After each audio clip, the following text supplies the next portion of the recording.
MLS-এ গোলের পর গোল করে চলেছেন লিওনেল মেসি। ইন্টার মায়ামির এই আর্জেন্টাইন মহাতারকা গত ম্যাচে করেছিলেন জোড়া গোল। এবার ন্যাশভিলের বিপক্ষে আজ করলেন MLS ক্যারিয়ারের দ্বিতীয় হ্যাটট্রিক। ম্যাচের শুরু থেকে শেষ পর্যন্ত মেসির খেলা ছিল চমকপ্রদ। 2 গোলের পর হ্যাটট্রিকের মাধ্যমে তিনি শুধু ম্যাচের জয় নিশ্চিত করেননি, MLS গোল্ডেন বুটও নিজের নামে লিখে নিয়েছেন। এই মৌসুমে 28 ম্যাচে 29 গোল করেছেন তিনি।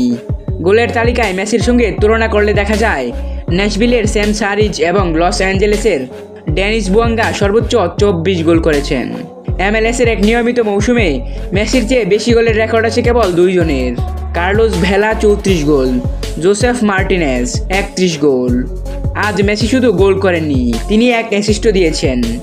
ইন্টার মায়ামির জন্য এটি মৌসুমের শেষ ম্যাচ এবং এই জয়ে তারা প্লে অফে জায়গা নিশ্চিত করেছে। ফুটবল বিশ্ব আজ মেসির এই অসাধারণ পারফরম্যান্স নিয়ে উচ্ছ্বসিত। লিওনেল মেসি আবারও প্রমাণ করলেন তিনি কেন বিশ্বের সেরা। হ্যাটট্রিক, গোল্ডেন বুট এবং অনন্য এক জয়। আজকের দিনটি ইন্টার মায়ামি ও মেসি ভক্তদের জন্য চিরস্মরণীয় হয়ে থাকবে।